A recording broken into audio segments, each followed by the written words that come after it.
Okay, ladies and gentlemen, welcome to the last thing that we are going to do all year. And it is called Reaction Kinetics and Rate Law.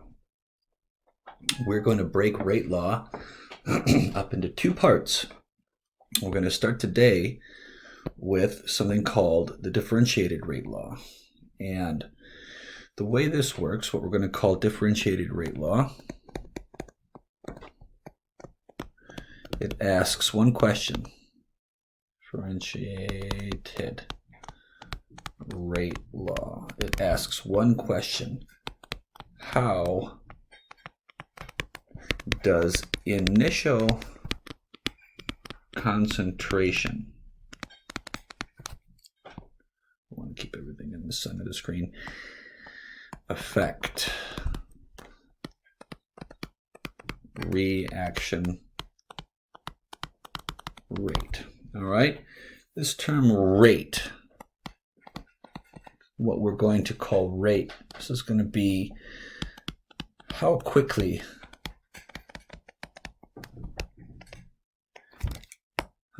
a reaction runs. And typically we're going to be measuring this in moles per liter per second. So often you'll see moles per liter per second, or quite often your textbook will represent moles per liter as molarity per second. These mean the same thing, okay? And we're going to start off with what we're going to call the initial concentration. So whenever we see brackets, we know this means concentration. For example, this reactant A. Whenever we see brackets with this little 0 next to them, this is going to mean what we're going to call the initial concentration. Excuse me, not concentration, concentration of reactant A. And this is going to mean the concentration at the beginning, the concentration before the reaction starts. Okay? And the last thing that we want to consider is what we're going to call the rate constant. This is a constant. It is abbreviated with the little letter K. Often it is written in italics. And this has a specific value. Whoops. This has a specific value and units. And we'll be looking at the specific value and units per reaction. So let's take a look. And this all sounds really confusing, I understand.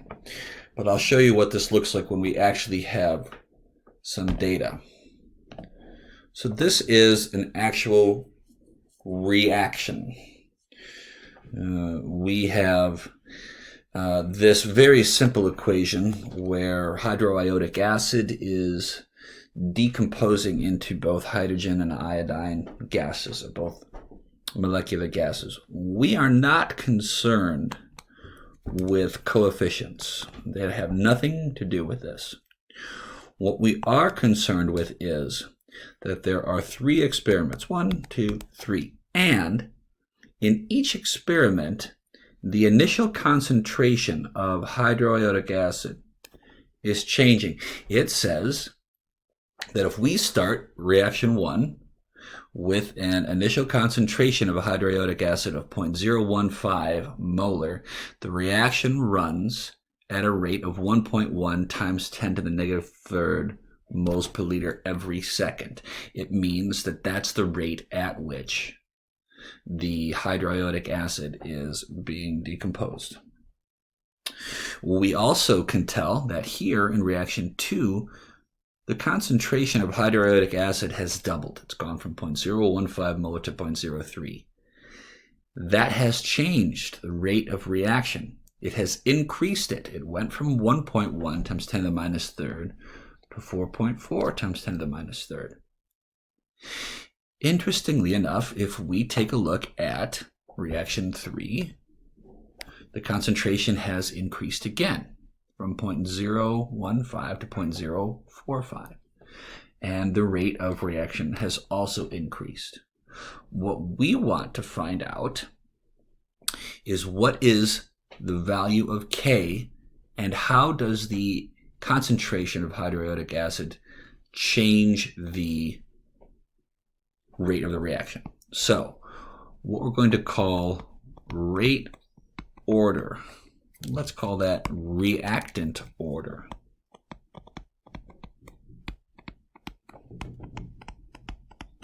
This is going to be how changing the initial concentration alters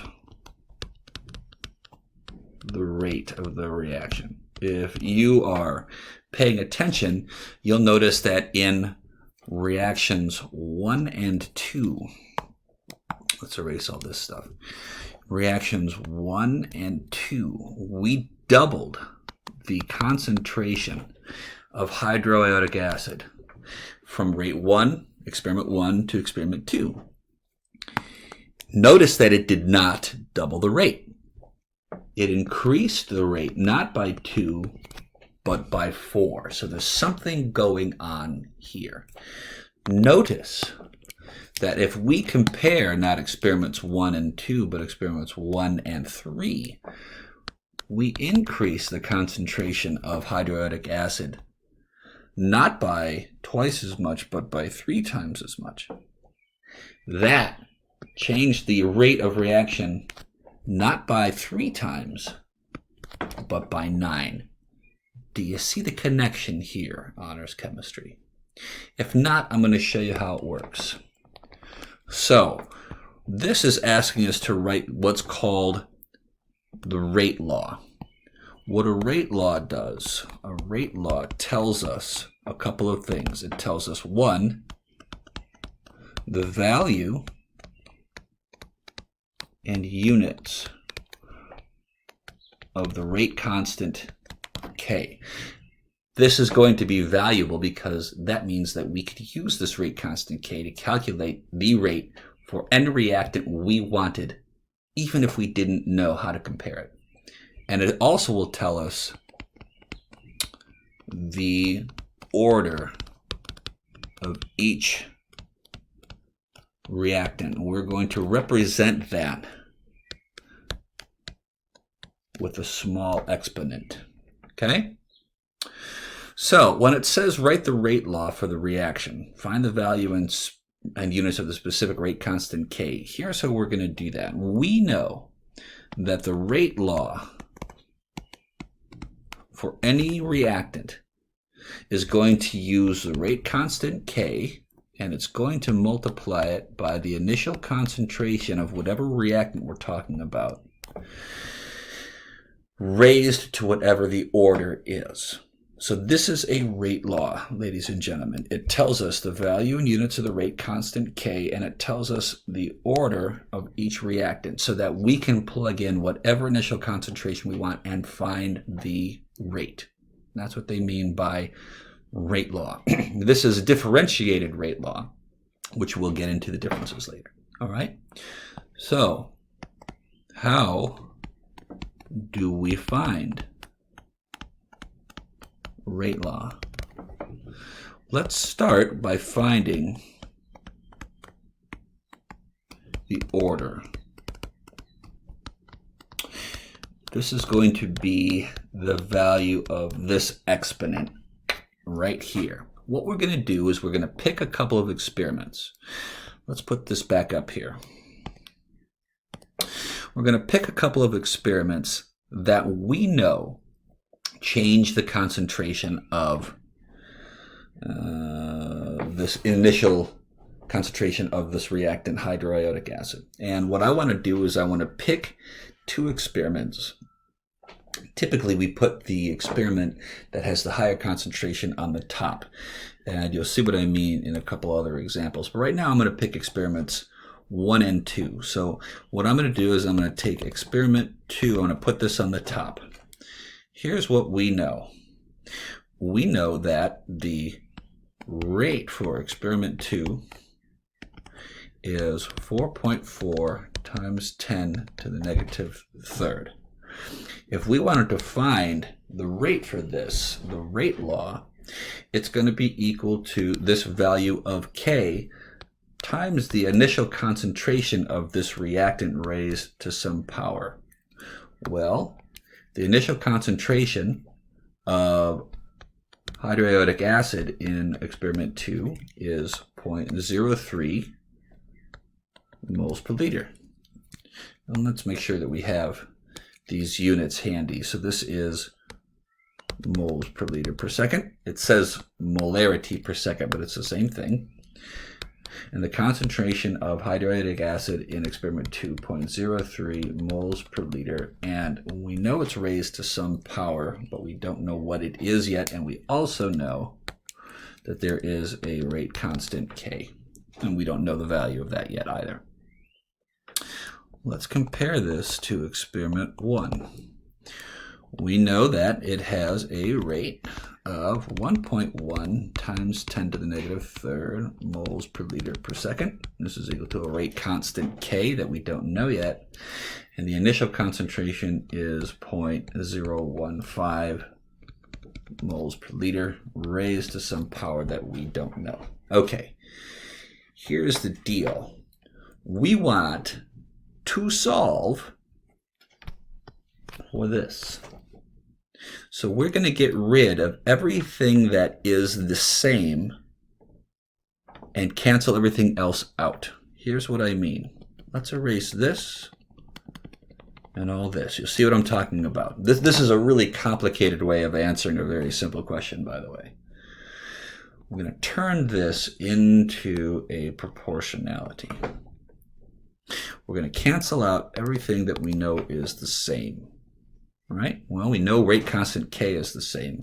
So now what we have looks like this. 4.4 times 10 to the negative third moles per liter per second equals 0.03 moles per liter raised to the n. We're going to make a proportionality out of this, and we're going to say 1.1 times 10 to the minus third moles per liter per second is equal to 0.015 moles per liter raised to the n. Okay, going to cancel out everything that appears on both sides, moles and liters and seconds, moles and liters and seconds. So what do you get when you divide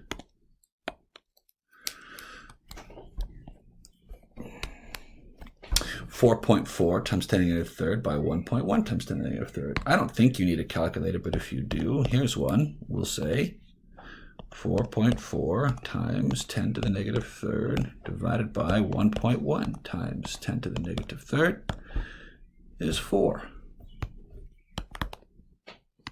What do you get when you divide 0.03 by 0.015?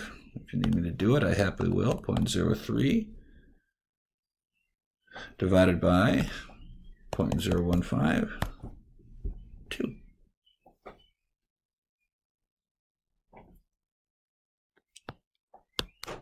So what we have now is 4 is equal to 2 to the n equals 2. This is the order. What we now know is that the order of HI